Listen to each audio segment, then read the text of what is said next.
Welcome. What story shall I share with you today? Please close your eyes quietly, listen carefully, and immerse yourself in our tale. Today's story is about a man who lives alone on the outskirts of a village. His face is scarred, and he wears a prosthetic leg, leading the villagers to call him a monster. Shall we delve into it together? It's titled, The Real Monster in Town. On the outskirts of a village, there lived a man who was a bit of a loner. He didn't mingle with others and always quietly tended to his farm alone. The villagers were scared of him because his face was scarred and he had a prosthetic leg. The children in the village even called him a monster, but he never paid any attention to it.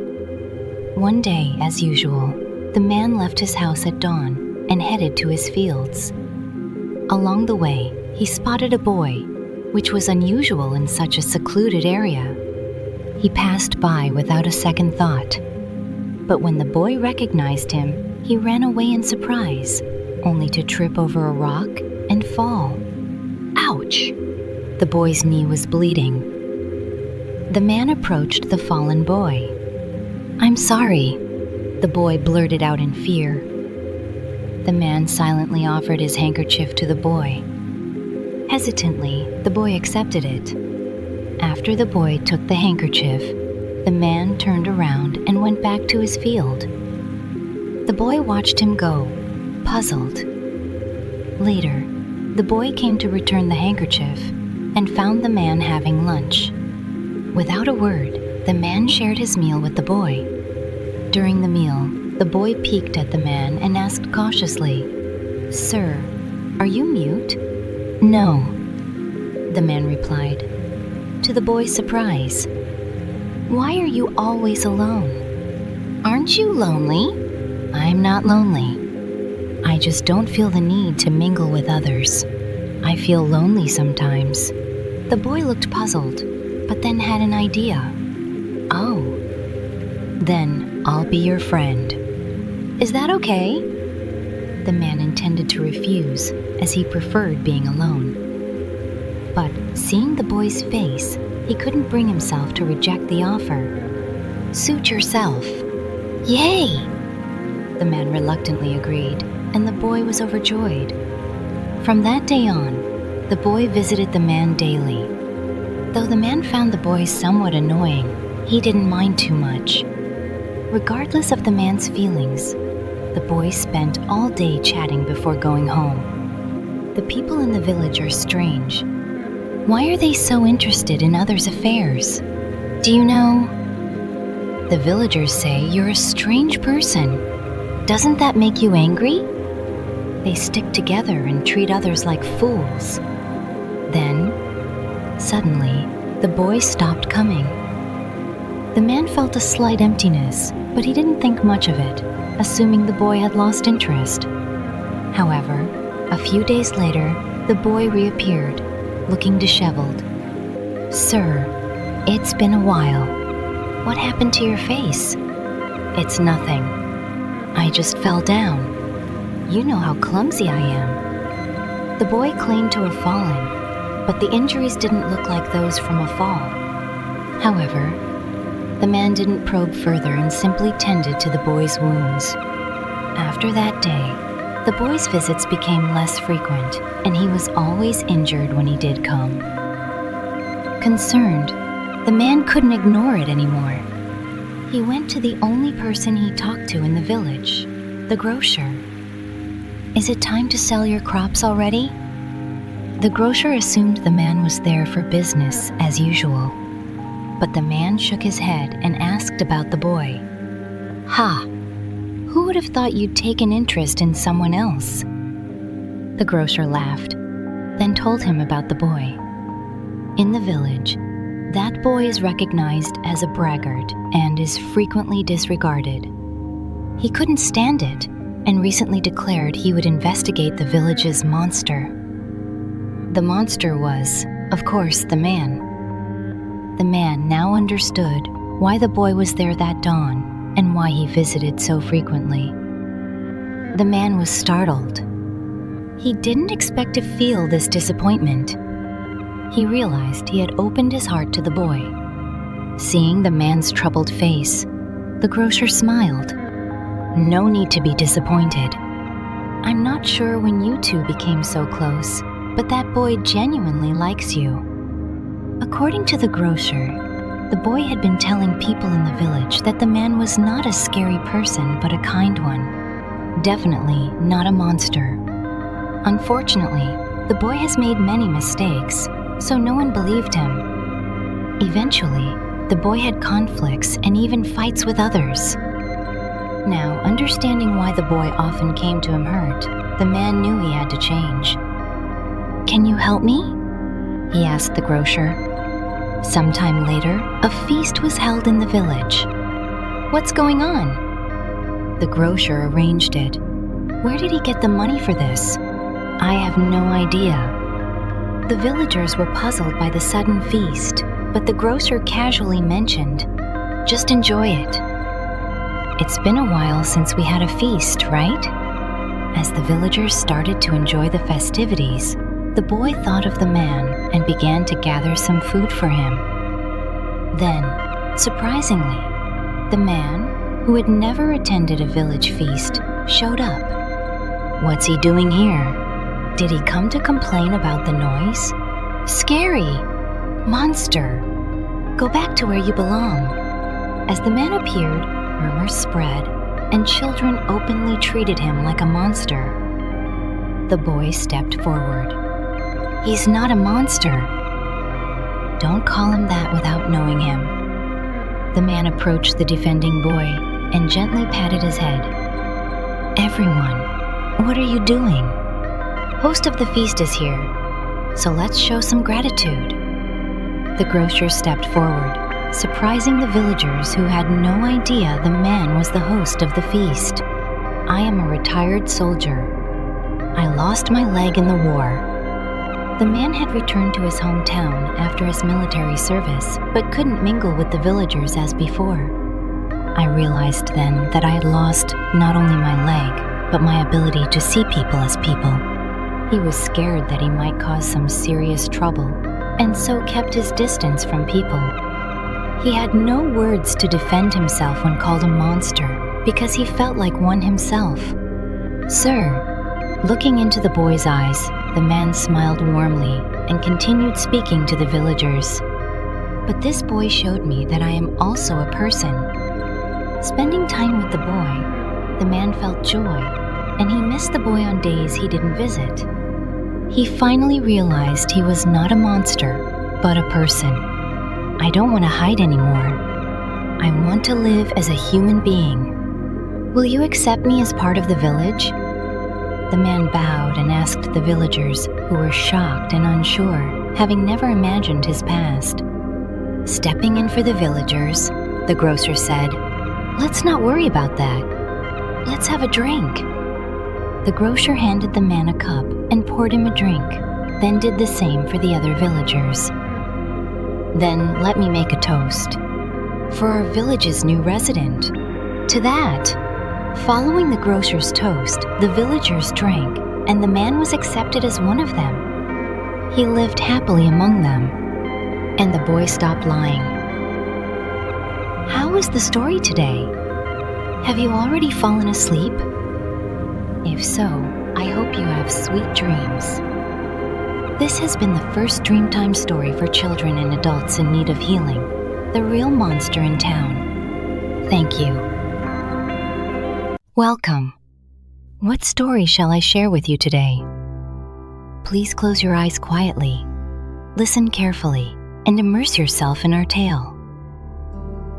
Today's story is about a daughter who lost her father. She spent 3 years caring for him, and she was exhausted. So let's take a look at the story together. It's titled, Remembering My Father. My father died today. To be honest, I feel relieved. He had been hospitalized for 3 years, and caring for him had become our family's responsibility. It was exhausting.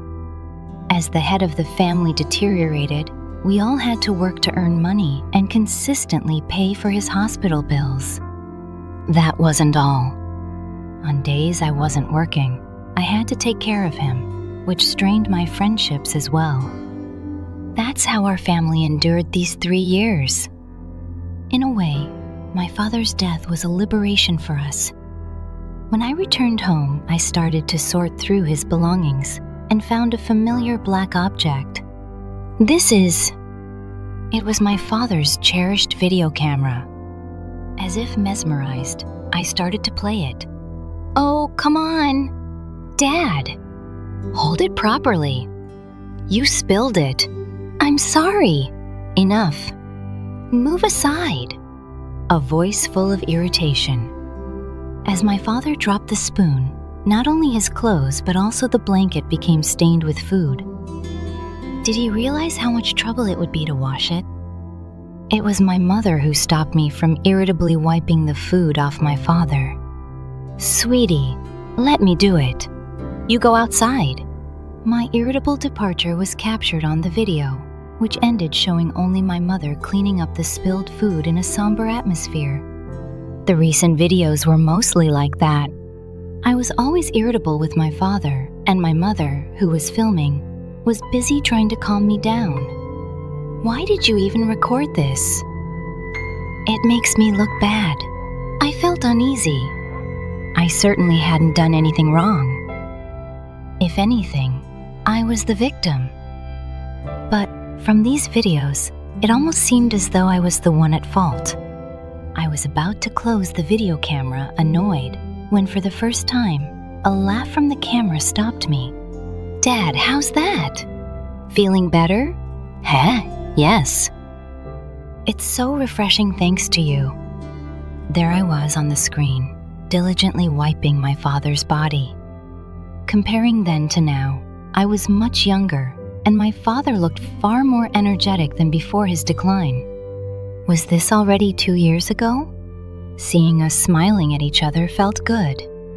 Remembering that there were days like this, I kept watching the camera. The videos continued day by day. The most recent ones were short and infrequent, but the older ones were longer and more frequent. And the laughter increased. Oops, I spilled again. Don't worry, Dad. I'll clean it up. Heh, thank you, my dear. No, Dad! Just trust me. Unlike my recent irritable self, there I was, smiling as I cleaned up after my father.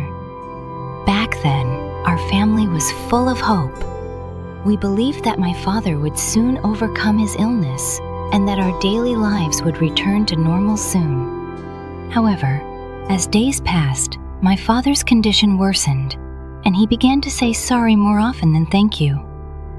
It became increasingly difficult to watch. I was about to turn off the video camera again, but once more, a voice from the camera stopped me. Honey, are you sure you want to record this? Yes, this is very important. We might need it someday. My father's meaningful response made me look at the camera again, where his face filled the screen. Is it recording well? Yes, don't worry. Okay, then I'll start. With a tense look, my father stared into the camera and then smiled as he began to speak. Ah, my daughter. Can you see well? I'm leaving this message because I have something to tell you. My dear daughter, if I am right there beside you now, this would be a fun video. But if I'm not, it probably means I can no longer be by your side. Thump! It felt like my heart was plummeting. Even though I was on the verge of dropping the video camera, my eyes couldn't leave it. No matter what, I'm really sorry. My daughter, it must have been very hard for you. You probably felt a lot of resentment towards me. But remember, my dear, you've done nothing wrong. It's all because this inadequate father couldn't do his part properly. So, I hope you never feel guilty. My daughter, you are always so kind, no matter what anyone says. Let's keep being happy. I love you very much. Goodbye. The sound of my mother sobbing off camera filled the air. Perhaps they both had anticipated from the start that my father might not recover. Sob! Sob! Tears I hadn't shed at the funeral began to overflow, and I started to cry loudly. I'm sorry for being irritable. My father must have suffered more than me. Yet, he never showed it. I'm sorry for being a nuisance. When I was young, my father would play with me all day long after work, even until I fell asleep. Yet, I carelessly handled the responsibility of caring for him when he became ill. I'm sorry for ignoring you. Despite that, my father always tried to speak to me, but I had given up on talking to him. Until the very end. Amidst unstoppable tears, the video camera began replaying the moment it first started recording. We're going to record from now on. Why are we recording? Well, I want to remember forever how hard my daughter worked for me. Then, I should be even nicer to Dad. I'm looking forward to watching this video later. The image of my father, healthy before his hospitalization, stayed on the screen. I watched it silently for a long time. How was the story today? Have you already fallen asleep? If so, I hope you have sweet dreams. This has been the second Dreamtime story for children and adults in need of healing, remembering my father. Thank you. Welcome. What story shall I share with you today? Please close your eyes quietly, listen carefully, and immerse yourself in our tale. Today's story is a love story between a beautiful princess and her servant. Can they overcome their differences in status and be together? Shall we delve into it together? It's titled, Heroic Courage, the story of the third princess and her servant. Once upon a time, in a faraway land known as Triple Flower, there were 3 princesses, each renowned for their grace and beauty. As they grew up, the time came for them to find mans to marry. The eldest princess proclaimed, I will marry a man who is wealthy. Thus, she married the richest merchant in all of Triple Flower, a man known for his vast treasures and grand estates. The second princess declared, I will marry a man who is strong. She married the bravest general in the kingdom, celebrated for his valor and strength in protecting the land from its foes. The youngest princess, famous for her enchanting beauty and kind heart, said softly, I will marry a man who loves me the most. Suitors from across the lands came to propose, hoping to win her heart. But she found none to her liking. Why haven't you chosen a husband yet?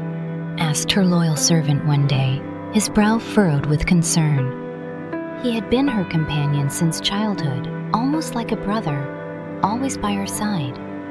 Gazing deeply into his eyes, the princess replied with a hint of melancholy, because the man who truly loves me has not yet proposed. The servant, puzzled by her words, could only look on in silence. Time passed, and still, the princess remained unmarried, her true love unknown to all. Meanwhile, tension grew as a prince from a neighboring kingdom, known more for his ambition than his virtue, threatened to wage war if the princess did not agree to marry him. This proposal was nothing short of a demand, a pretext for conquest. The princess must not be sent away merely to avoid conflict, argued the kingdom's advisors. The discussions were fierce, with the kingdom divided on how to protect their beloved princess without provoking war. What should we do?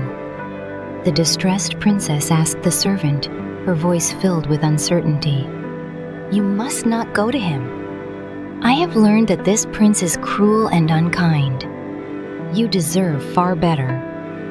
The servant insisted passionately, his loyalty unwavering. Her heart touched by his sincere concern, the princess smiled a wistful smile. I've longed to hear those words. At that moment, the servant realized that he was the one she had been waiting for. But it seemed too late. To protect her kingdom, the princess had resolved to sacrifice her own happiness. Determined not to face this grim fate, the servant sought help from the husbands of the first and second princesses. After hearing his plan, both men agreed to assist them. "We will provide soldiers and horses for the chase.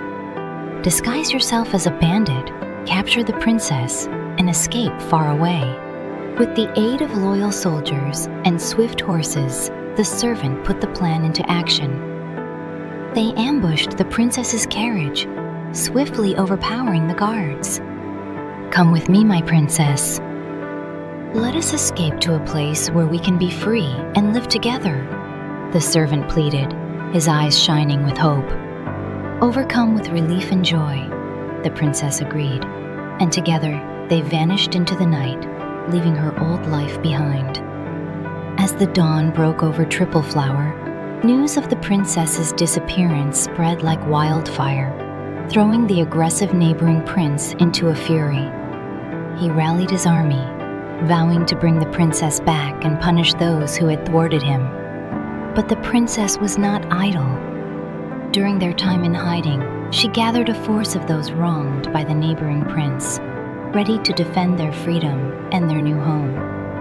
When the prince's army finally advanced, they were met not by a frightened, cornered princess, but by a determined leader and her loyal companion, ready to protect their love and their land. The battle was fierce, and for a while, it seemed the odds were against Triple Flower. But the princess and her servant fought bravely, and when the servant faced the enemy prince in a decisive duel, his love and determination won the day. With the enemy prince defeated, the soldiers of Triple Flower rallied, turning the tide and securing a victory that would bring peace to their kingdom for generations. In the aftermath, the kingdom rejoiced. The general, now king, honored the princess and her servant, not just for their bravery in battle, but for their enduring love, which had saved their land. The princess and her servant were married, and together they ruled Triple Flower wisely and well, always remembered as the couple who loved each other truly and saved their kingdom from wars. And so, they lived happily ever after, their love a beacon of hope and bravery in the hearts of all who heard their tale. How was the story today? Have you already fallen asleep? If so, I hope you have sweet dreams. This has been the third Dreamtime story for children and adults in need of healing. Heroic Courage, the story of the third princess and her servant. Thank you. Welcome. What story shall I share with you today? Please close your eyes quietly, listen carefully, and immerse yourself in our tale. Today's story is about a man who lost a loved one and found himself alone for a moment. Only after losing his beloved does the man realize how much he loved her. Let's listen to it together. The title is Light Gone, Shadows Left Behind. Not long ago, my wife passed away. Honestly, I can't say that we were very close. After we had seen our children off into their independent lives, we barely exchanged a few words a day. But it was only after my wife died that I realized how much I loved her. Thinking that she was no longer by my side, I couldn't focus on anything. I no longer opened the store that I had run all my life. I just shut myself away in a room, not doing anything, just staring blankly at the ceiling like someone waiting for death. It was the same that day. I was sitting in a corner of the room, gazing blankly at the dark ceiling, when suddenly someone shook me awake. "Honey, honey! If you're going to sleep, at least lie down." Surprisingly, it was my deceased wife. The wife I had longed to see was suddenly there in front of me. At that moment, I started crying like a child. "Are you not fully awake? Why are you suddenly crying? Really? Stop crying and go to sleep." My wife soothed me and led me to bed. I lay down with her help, and as soon as I did, An unbearable torrent of emotions began to flood over me, and without realizing it, I asked her, "Will you still be here when I wake up? You won't leave my side again, will you?" "Of course." "Where would I go?" My wife answered with a sad smile. Reassured by her words, I fell asleep smoothly. Ah! A while later, I woke up and looked around. But as expected, there was no sign of my wife. It was a dream I had known from the moment my deceased wife appeared. It was just a fantasy I had created. Yet, I wanted to believe it. I wanted to be together by any means. "Honey." That was when I heard a faint sound from beyond the door. Since my wife's death, I had been living alone in this house. But there was a sound, and it continued, unabated. With a sense of disbelief, I opened the door and stepped out. There, in the kitchen, was my wife, cooking. A scene I thought I would never see again unfolded before my eyes. Was I still dreaming? As I stood there speechless at this unbelievable situation, my wife noticed me and greeted me first. "Did you sleep well?" "Honey." Only then did I truly realize. The wife in front of me was not a dream anymore. This time, I did not cry. I just ran to her and hugged her tightly. She didn't push me away and silently embraced me back, and we held each other for a long time. "What's going on?" After calming down a bit, I had to ask. "How did she come back to life? Or is she really alive?" "What do you mean?" She knew what I was asking. Yet, she feigned ignorance, and seeing me struggling to speak, she giggled and placed her finger on my lips. "Let's not ask anything. Let's just live like this, okay?" I nodded. Yes, how it happened doesn't really matter. What matters is that she is here with me now. From that day on, I no longer wondered about her existence. We simply spent our days together. We cleaned and cooked together. Like when we first met, we went to the movies and shopped together. On nice days, we walked in the nearby park. Such happy times. Why hadn't I thought to spend time like this before? What was the use of earning an extra penny? Why had I neglected my family for the store? On a day filled with such happiness, my son, who had never visited since he moved out, came home. I had only seen him recently at his mother's funeral. "What brings you here?" I asked cautiously. He replied in a stern tone, "What have you been doing lately?" "Just closing the shop and spending a happy old age with your mother." I don't know why I was so obsessed with money. "Listen, your mother. What are you talking about?" "Mom's already passed away." "Yes, I know. But now she's just as alive as..." "Stop, just stop!" My son, shouting to stop me from explaining my mother's presence. He bit his lip with a terrible look and said, "What have you been doing to get calls to me?" "Calls? People say you've lost your mind. That you talk to yourself. They say to take you to a psychiatric hospital quickly. If this continues, I will take care of you. Come with me. Stop. Just stop." "I understand, so let it be." My son tried to persuade me to go with him before it got worse, but I promised not to bother you anymore and sent him back. After my son left, I collapsed weakly on the sofa.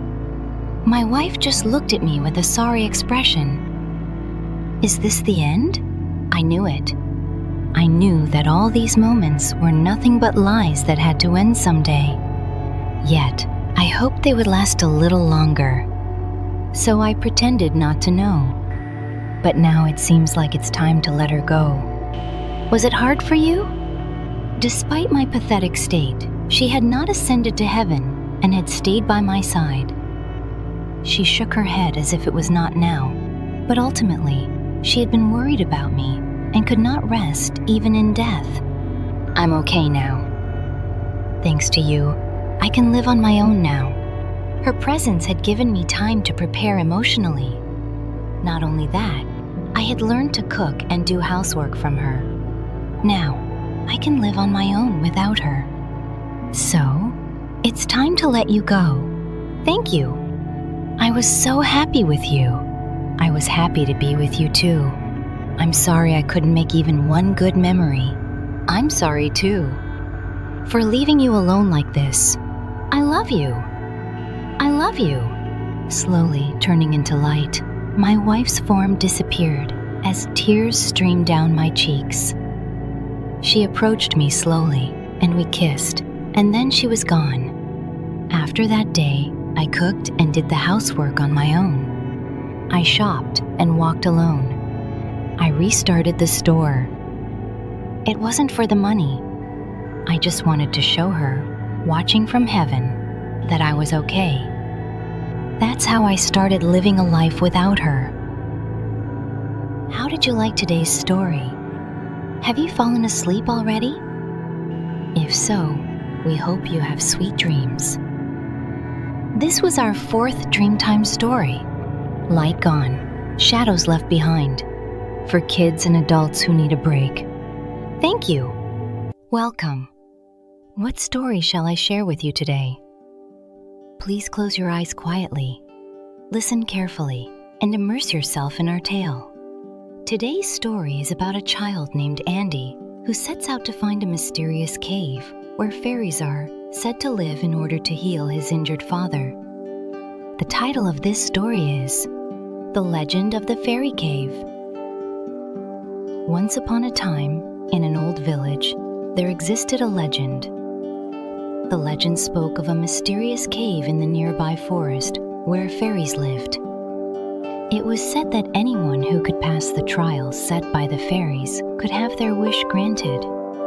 Long ago, many people believed in this legend and ventured into the forest to find the cave. However, as no one had ever found the cave, people eventually stopped believing in the legend.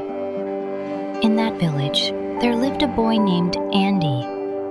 Andy lived alone with his father, who was a hunter. One day, while his father was out hunting, he was attacked by a bear and was seriously injured. Fortunately, his father survived but remained unconscious for a long time. Worried about his father's condition and unable to sleep night after night, Andy decided to search for the mysterious cave. That's just a legend. How do you expect to find something that no one else has ever found? It's dangerous to go into the forest alone. Your father will wake up, so don't have such futile thoughts.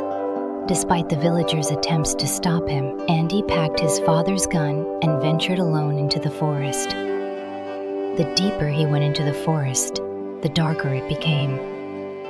The paths that the woodcutters had made had disappeared. Andy was scared but couldn't stop thinking about his father. Clutching his father's gun tightly, he carefully wandered through the forest, searching for the cave.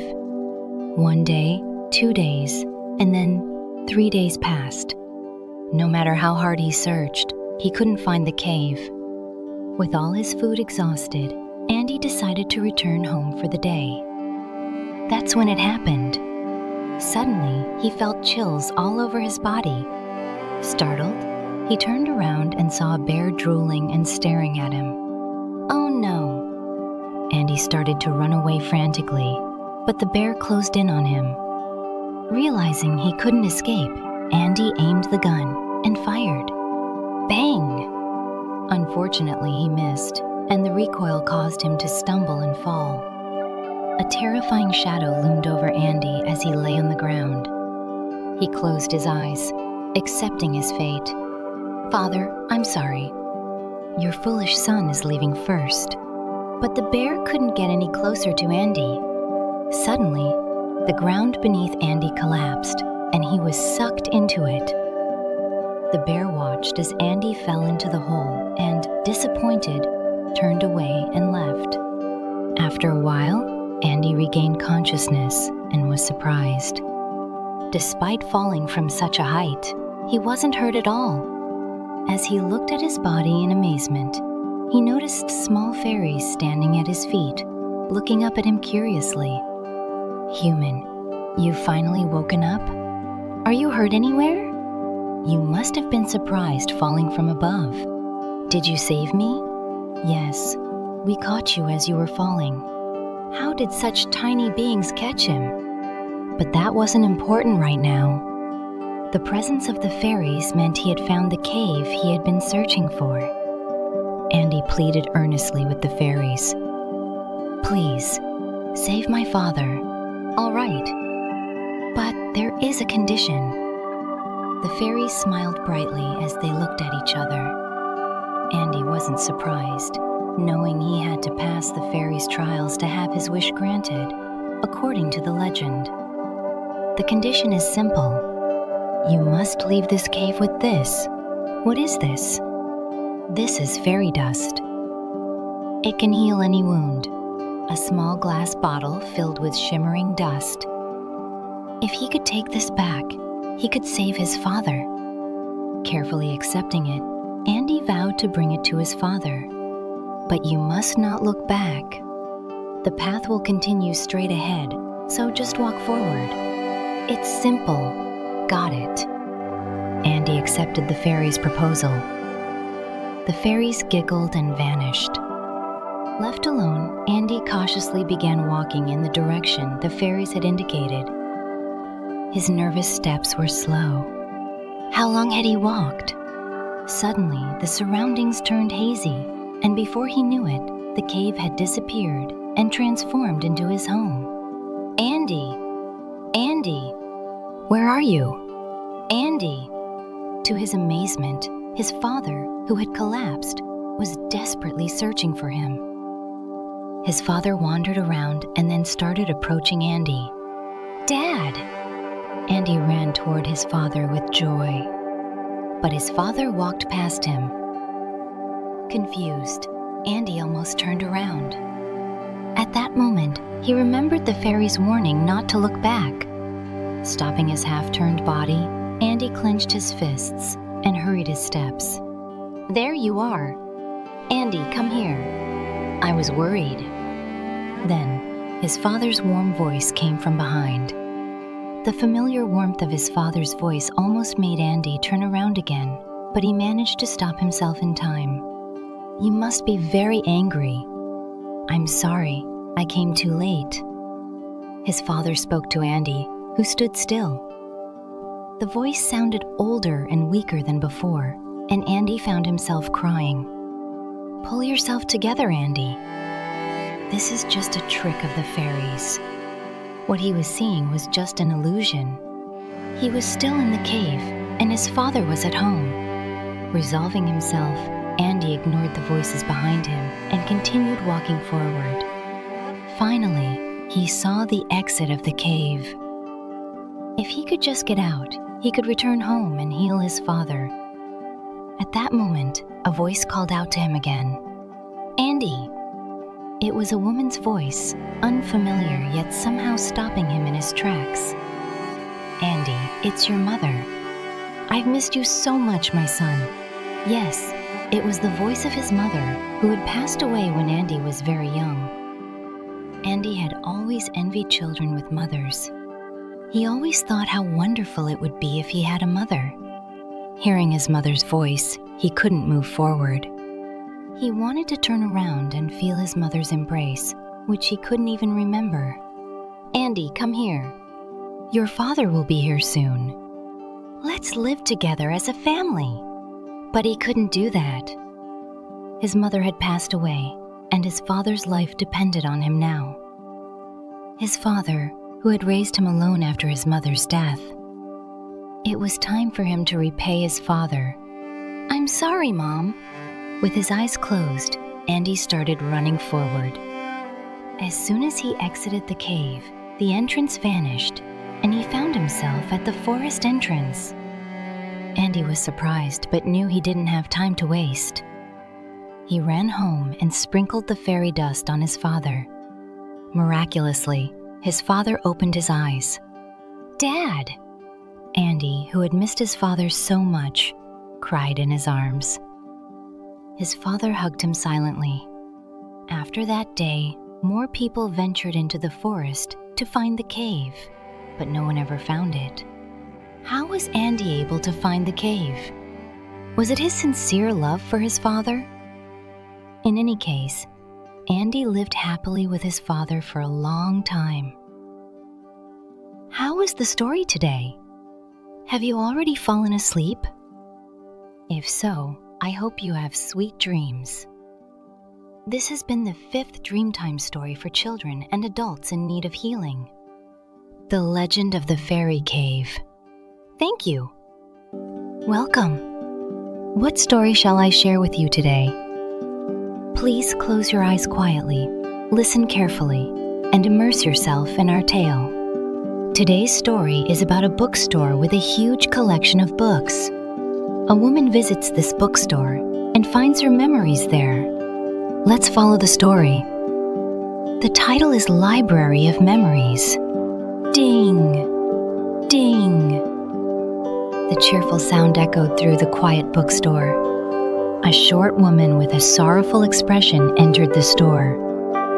She stood there, looking around as if she had just realized it was a bookstore. The clerk approached her with a warm smile. Welcome.